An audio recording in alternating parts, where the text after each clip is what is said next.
I am so excited to be here with Don Hobbs, and I am glad we finally made it because after we scheduled, I got sick for 6 weeks, and then I went into a launch, and I'm like, oh, this guy's not going to talk to me. So I'm glad you're here with me, and I'm sorry for all the delays in recording our episode. It's my pleasure to be here. Thanks, Sigrun. Yeah, pleasure, and I'm glad that you're better and that we're here. So Yeah, it's all that matters. yes, that is. So we want to talk about how to think bigger and act bigger and basically show up for yourself because every entrepreneur needs to be out there and tell people that they exist.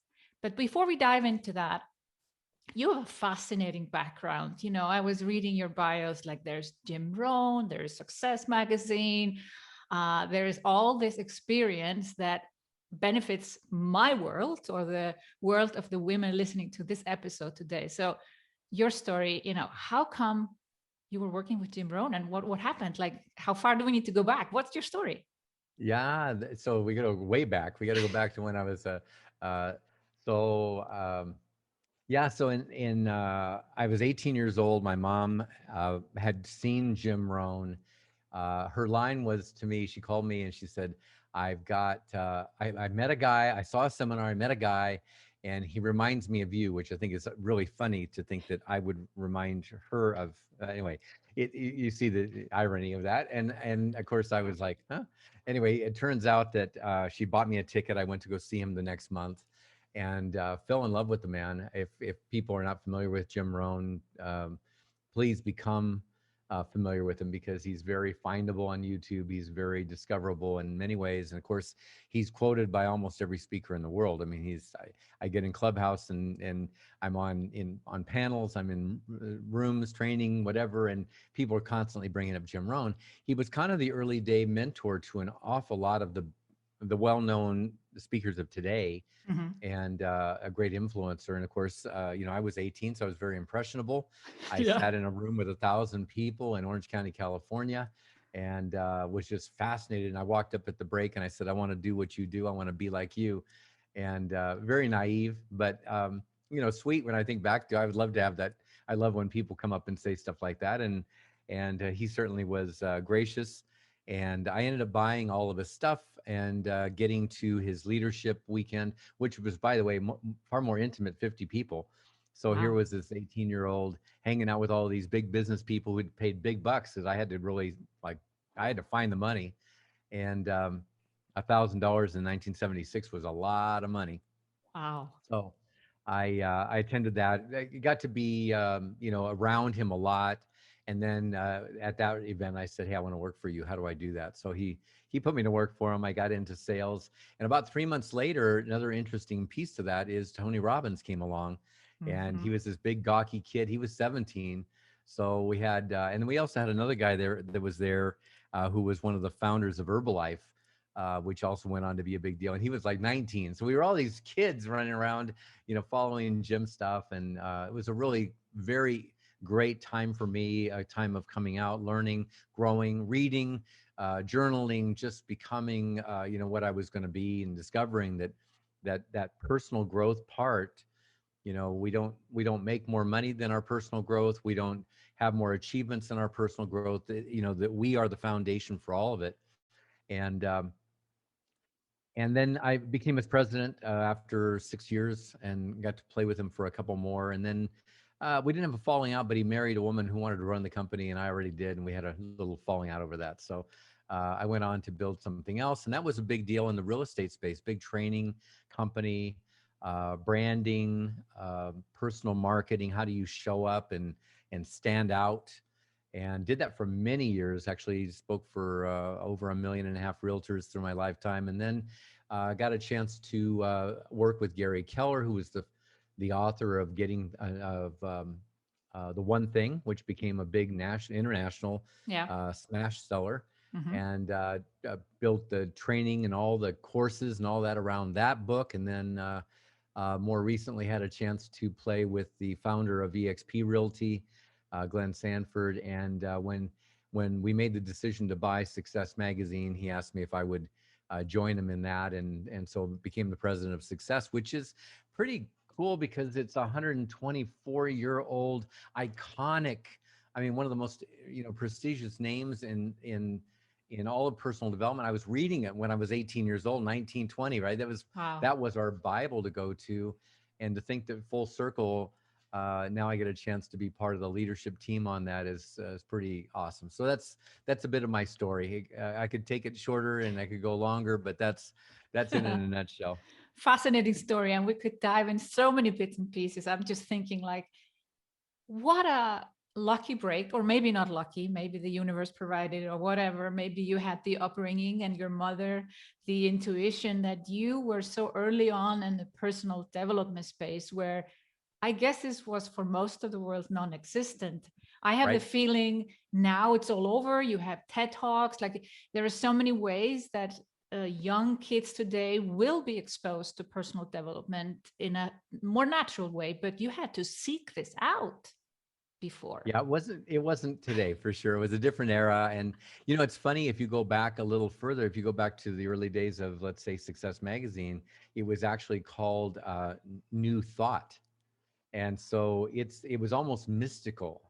And so the years of evolution, and all of that, of course, Oprah's done a nice job of bringing it out. There's been many key leaders in the world, but she was one of those that popularized it to the mainstream. And you're right, social media has changed the game entirely because we're seeing more positive things. We got more access to more video. We have so much more today than we ever had before, but it's still the cornerstone for all success, at least from the way I see it. Yeah. Well, I only went into the space in 2004. So I haven't had the same length like you discovering so early. I'm a little bit jealous, to be honest, that It's someone, sweet. it changes your life when you realize that this is all in your head. It's all in your head. Yeah, it's head and heart. It leads everything. And when you said I was lucky, I certainly don't believe in coincidence. I always say, what are the chances of that? And the answer is 100% because it was supposed to happen that way, right? Oh, I love it. Yeah. Destined. and Yeah. and some of it is preparation, as we've always talked about. Preparation in advance. You're in the right place, right time, and then you're ready to take advantage of it. You're in the mindset for it. I mean, a lot of it is just being. I mean, even the company that we created in real estate, is a largely we didn't know what we didn't know. We didn't know many things about the space. We followed the lead of our clients. They told us what we needed to know, and we stayed ahead of them and created a whole trend. We changed the industry entirely. But I won't say that I set out to change the industry. Mm, I set out to deliver, to help, to create, to be a big part of people's lives, and it just then follow it. Just go with it. Go with the flow, right? mm. I've got And some now, maybe better ideas on that now, but yeah. that certainly was the way that I walked into it. I didn't go, wow. I mean, Stephen Covey said, begin with the end in mind. I didn't do that. I didn't go, wow, over here, someday I'm going to walk out of that and retire and sell that. And, it's going to be a big deal. I didn't do that. I just walked into it going, what can I do? How can I show up? Yeah. And it worked out great. I think most of us do that. I also didn't plan to have a multiple seven-figure online coaching business. Yeah. First, I just wanted to create myself a job where I could earn the living I had Exactly. before in the corporate world. So, yeah. But now with Success Magazine, I recently saw the cover of the wonderful woman that started it, and I walked into a shop a few days later. So love it. We're on video here, and he's showing me the cover. So just that story, and he Right. seeping on the cover, because I also know the makeup artist that did her makeup for the cover. So I love it when things go in circle. And then a few days later, I walk into a shop here in Reykjavik, Iceland, and they had displayed her makeup. And then I start to tell my mother and my sister, we need to buy this because of her story. And she was in Success Magazine, and she's written a book. And it's interesting how that works. Now she's getting more business. Absolutely. What an incredible story, actually. What an incredible story. But you know what? There are so many of those success stories. I'm sure you highlight a lot of them. I'm fortunate to be with you today. But what you're doing to bring these kinds of stories to your listeners, to your world is really spectacular because if we don't get the exposure, we don't know what's possible. We don't know what the possibilities are for our life until we have somebody walk into it and say, hey, you're bigger than you know. Hmm. That's a perfect lead to our talking about how can we, I know you're a man and I'm a woman and most of my listeners are women, but I still think you can help us with all your background. What can women do to show up bigger? Many of them seem to be so shy to show up on the internet, and then they tell me they want to run a business, but at the same time they don't want to show up. Like that's a conflict. It is for sure. It's it's a human trait to not show up. It's a human thing to not feel good enough, to not be enough. I mean, it's a human quality. It wasn't our birthright. We were born into perfection, but we were taught to fear, to play small. We were taught, and it wasn't parents. It could have been parents, but it could have been teachers and society. Even television is to the norm. It's to normalize. It's to bring down. It's to bring to a lower common denominator. Everything is about that, and then belonging. Means we want to do what most people do instead of running the road less traveled, to use an old phrase, or to see myself at the top of the mountain by myself, where they always talk about leadership is a lonely place, because and so there's many things that say we don't want to stand out, and there's many things that say we want to be part of the crowd, and yet in business it's the exact opposite.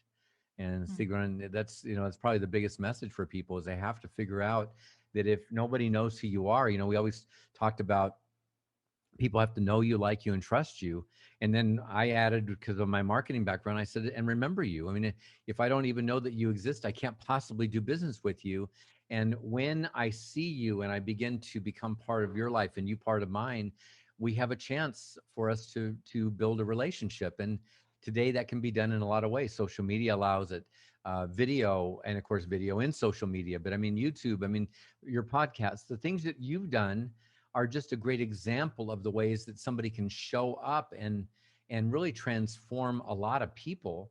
And so when we say we want to help people, the question is, can we put ourselves on the line and show up in a big way that is maybe different than what we expect? I didn't expect this, but I just sent something to somebody. If I can find it quickly enough while we're on, I will read this to somebody. I'm not a big guy who believes in reading in a podcast, but I've got a piece that might be really, really important called Commitment. And Love I it. found it years ago. I found it 19 years ago. The author I know, and I can never find this piece online. So I have it from one time. Uh, I've never found it since. So maybe we can share it, and it'll be a secret for everybody on Yeah, your podcast. absolutely. I would love it so much. So if someone is listening saying, yeah, okay, I need to show up, but I'm still scared, Yep. what do you suggest? So a couple things. Okay, so let's talk about the big picture of this, because first of all, sometimes we it's our thinking, right? So sometimes it's the inner, it's the part of us that says I'm not good enough, and I don't deserve. And those are things that we have to go to work on. Those are things that we have to show up and journal and get help on it. And if it means seeing somebody, if it means finding a group, if it means, like, there's a part of us that has to come out. If we're going to show up big and we're held back, we have choices. How do we break that barrier? How do we break through those walls? That's up to us. How we go about that's going to be up to us. But we Mm, have to. If we're going to show up, we have to. yeah. And sometimes it's experimenting, it's coming out and then getting real positive feedback, because our programming leads to our thoughts, and our thoughts lead to our feelings, and our feelings lead to our actions lead to our results. And our results then will either verify, see, I told you so, inside my programming, Hmm. or it will go, wow, I didn't know that, which starts to change the programming, which changes the thoughts, which changes the feelings and the actions, et cetera, right? So we have to decide in the cycle where we're going to break into that.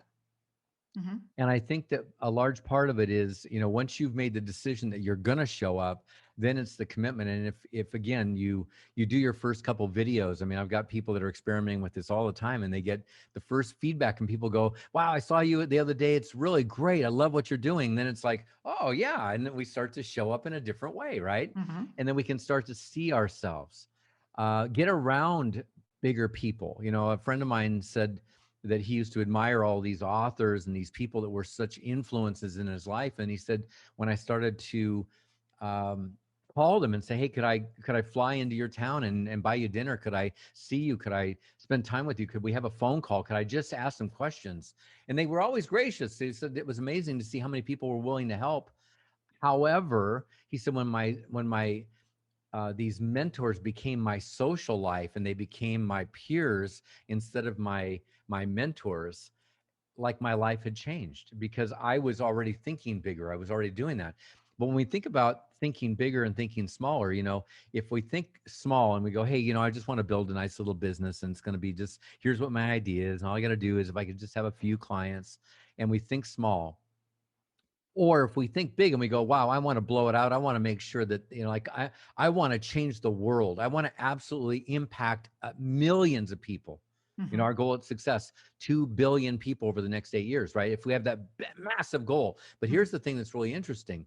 The same amount of time and energy and effort, it is the same amount of time, energy, and effort to be big and think big or to think small. And the only difference in that is that if we think small, nobody wants to play with us. Nobody wants to join us. Nobody wants to follow us. If we think big, everybody wants to be inspired. Everybody wants to join. Wow, I'll work for free. I want to just be around you. I want to, right? So when we think big, we attract more.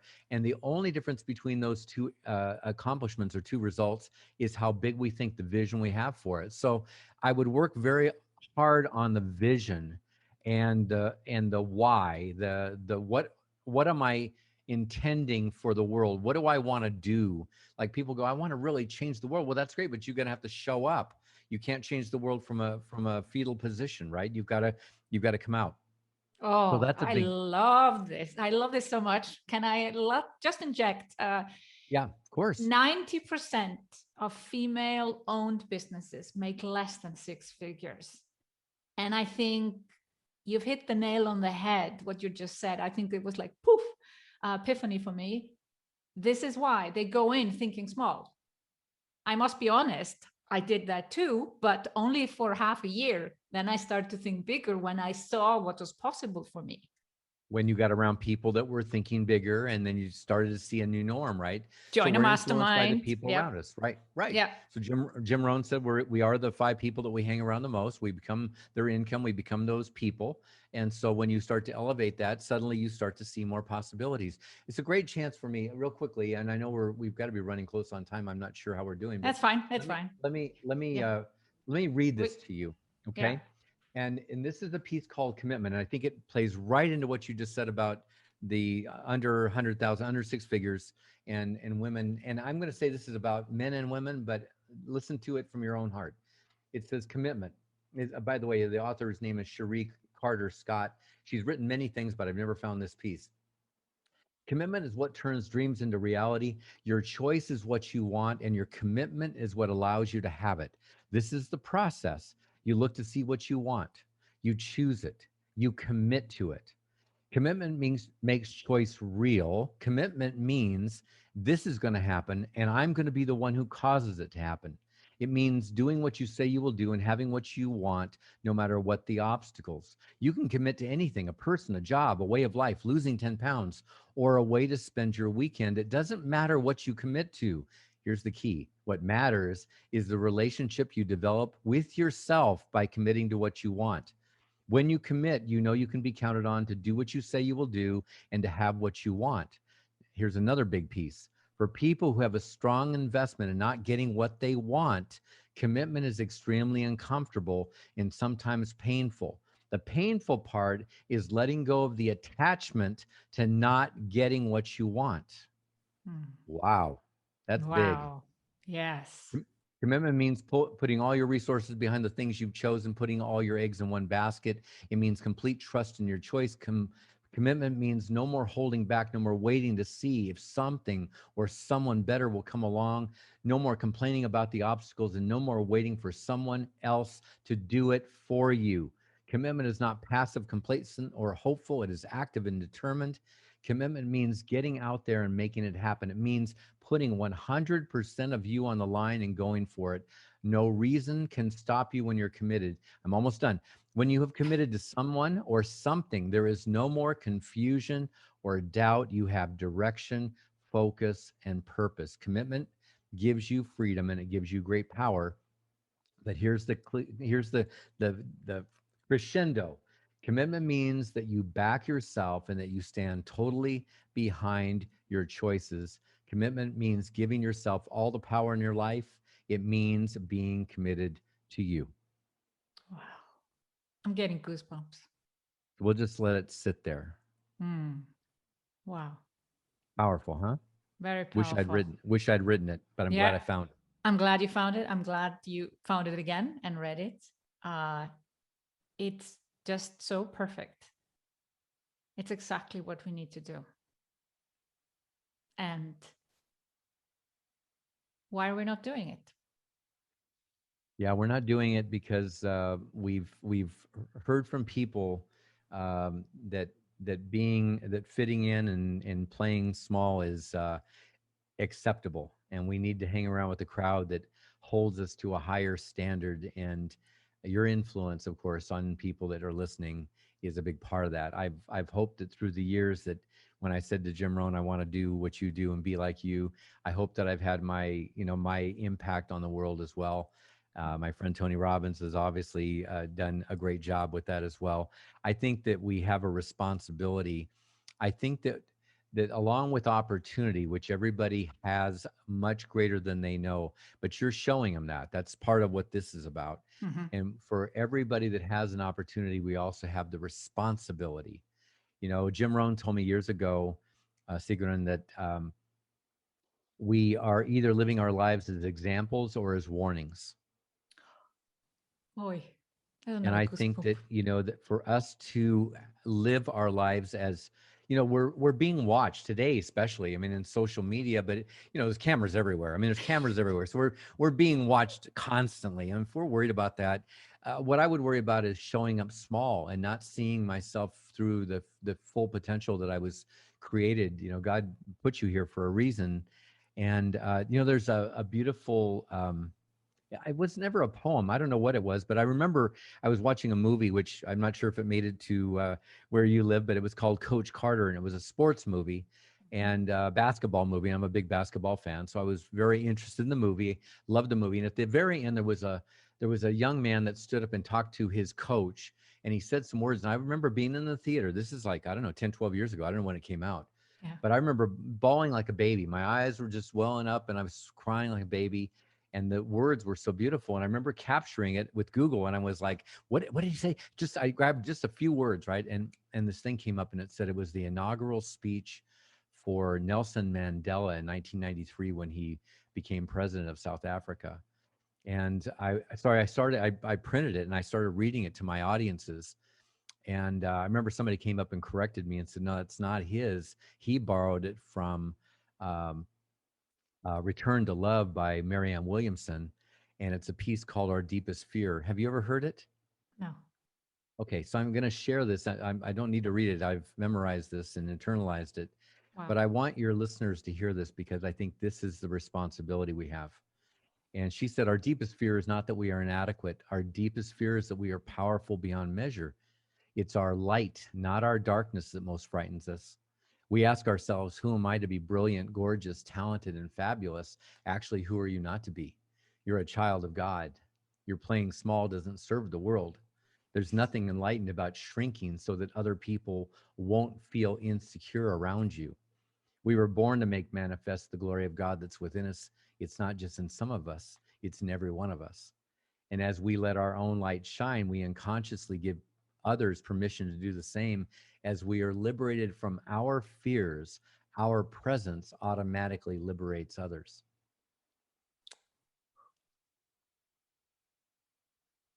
Powerful. That's what I'm talking about. Yeah. That's called playing big, Yes. Sigrun. That's that playing small is doesn't serve anybody. That the world has never been changed by somebody who played small. The world has been changed by people who said it's not okay that it's like this. People deserve more.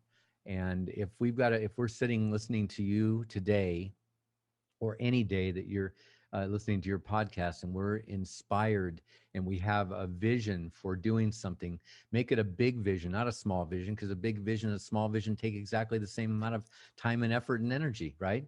And let's not live as a, a warning. Let's live as an example. I don't want people to go, well, whatever you do, don't do what he did or don't do what she did, right? It's not that. Let's not live as an example of what not to do, but what to do, Mm. and to really inspire people. And in order to do that, you have to inspire yourself. You have to really come from a place of wholeness and knowing that you are enough. Enoughness is at the core of it. And self-love, not ego, but self-love, self-care, knowing how big you are, knowing how important your role is, knowing that every human being, that I depend on you and you depend on me. We wouldn't even be able to do what we're doing if it wasn't for each other and the world that we're creating together, right? I mean, that's how it is. We're in a relationship. Yeah. And so I don't know if everybody will get that, but I hope it inspires a few people anyway. Well, you have massively inspired me. And I know when I am inspired, my audience is inspired. I've had goosebumps several times. And I am so glad we finally made it done, that you didn't give up on me. Uh, and you were here and you showed up, and you showed up. And You have work to do, and so do I, Sigrun. yes, We have work to do, and this is how we touch, and please, all of your listeners and you, please join us in touching 2 billion lives. We think we can impact the planet completely, we and can do it's it. not out of ego. I don't mean that. I just know that with people like you and joining forces together, we can make something massive happen. And I hope people will get involved in what you're doing, and take your courses, and get around people like you, get around the things that we're doing, get around Jamie Kern Lima from Cos- Cosmetics, and get around Tony Robbins, get around success. We've got so many things we're doing. Hmm. Um, anyway, yes, Yes. it's Think over. bigger. It's the same Bigger. effort. I love Yeah. that. That was my best takeaway. Thank you so much for coming on the show, Don. It was a real, Yeah, real absolutely. pleasure. Can I give somebody a way to find us if they would like to Absolutely. do that? Yeah. Um, yeah, so probably for me personally, Instagram, the real Don Hobbs is probably my easiest way. And don@success.com is my email. That's kind of dangerous. But anyway, we'll put it out there. And if anybody wants to, if there's something we can do, we're building a coaching certification that's been remarkable. We're just doing some incredible things. I'm just honored to be playing with the people I get to play with every day. So it's pretty spectacular, pretty special. And I thank you for allowing us to be part of your day. Thank you again. It was my real pleasure.